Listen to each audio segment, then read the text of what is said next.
Assalamualaikum warahmatullahi wabarakatuh. Bagaimana kabar anak-anak hari ini? Mudah-mudahan semuanya sehat, semuanya masih semangat, dan semuanya dalam kondisi baik. Anak-anak, hari ini kita belajar IPS tentang ASEAN. Nah, anak-anak perlu tahu ya, apa sih ASEAN itu? Tapi sebelum itu kita harus tahu latar belakang dulu. ASEAN itu adalah perhimpunan bangsa-bangsa di Asia Tenggara.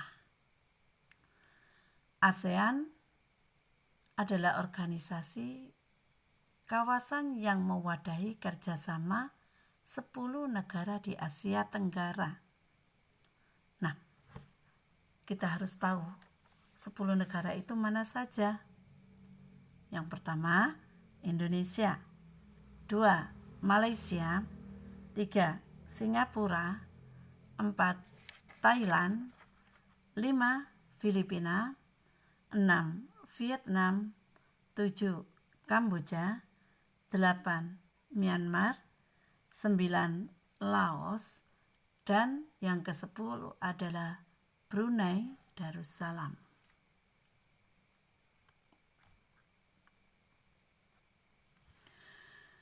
Nah, kapan ASEAN didirikan?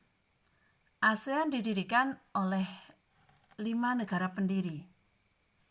Siapa saja 5 pendiri ASEAN ini?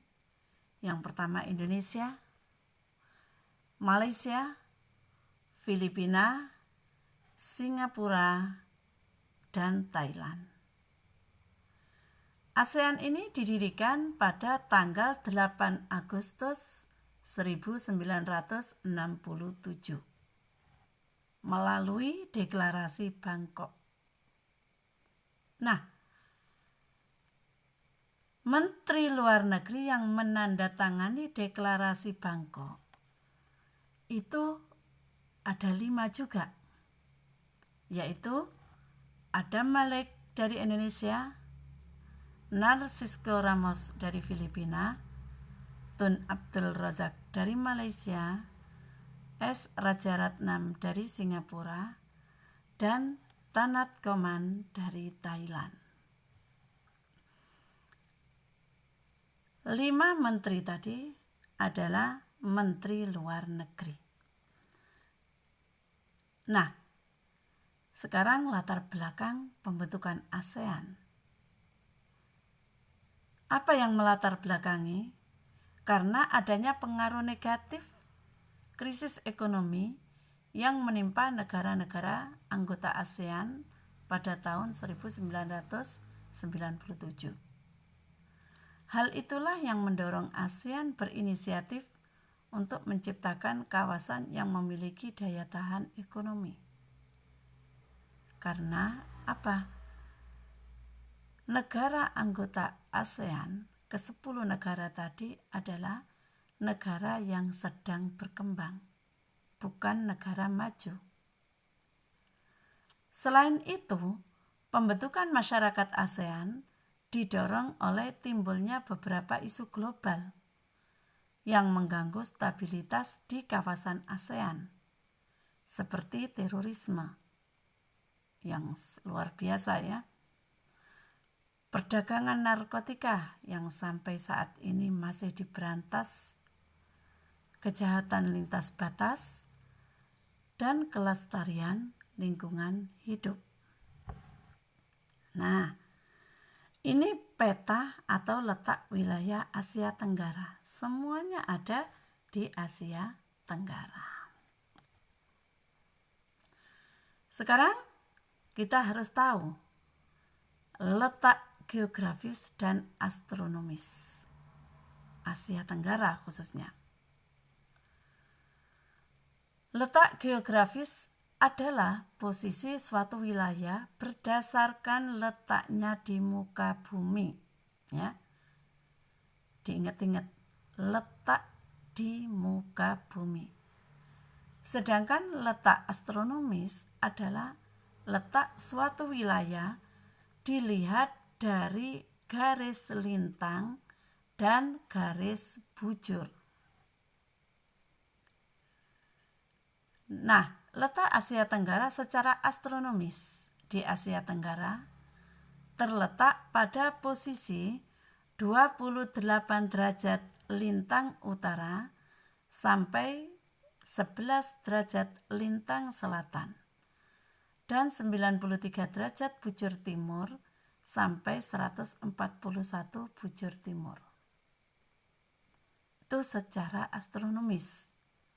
Nah, secara geografis, letak Asia Tenggara berada di antara benua Australia dan daratan utama benua Asia, serta terletak di antara Samudra Hindia dan Samudra Pasifik. Itu letaknya. Sekarang batas wilayahnya. Batas wilayah Asia Tenggara. Di sebelah utara dibatasi oleh negara Cina. Nah, tadi di peta sudah kelihatan. Kedua, sebelah selatan dibatasi oleh negara Timur Leste, benua Australia, dan Samudra Hindia.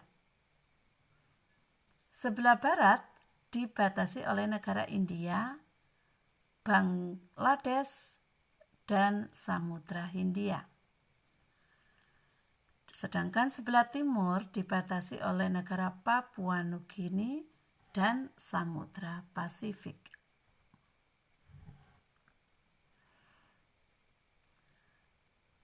Wilayah Asia Tenggara dibagi menjadi dua dataran, yaitu yang pertama daratan berbentuk semenanjung. Mana saja negara yang daratannya berbentuk semenanjung? Wilayah yang berbentuk semenanjung adalah negara Myanmar, Thailand, Laos, Kamboja, Vietnam, dan wilayah Malaysia bagian barat, dekatnya Sumatera. Daratan yang berbentuk gugusan kepulauan adalah wilayah yang berbentuk gugusan kepulauan adalah negara Filipina, Indonesia, wilayah Malaysia bagian timur yang di dekat Kalimantan, serta Singapura dan Brunei Darussalam. Itu yang berbentuk gugusan kepulauan. Nah, berikutnya iklim yang ada di Asia Tenggara. Asia Tenggara itu terletak di antara garis khatulistiwa atau garis ekuator. Makanya punya iklim tropis. Iklim tropis itu cenderung panas. Angin dan suhu Asia Tenggara membentang di daerah ekuator sehingga memiliki angin musim yang datang dari gurun-gurun di Australia dan daratan Asia. Angin musim merupakan gerakan massa udara yang terjadi karena perbedaan tekanan udara antara dua wilayah.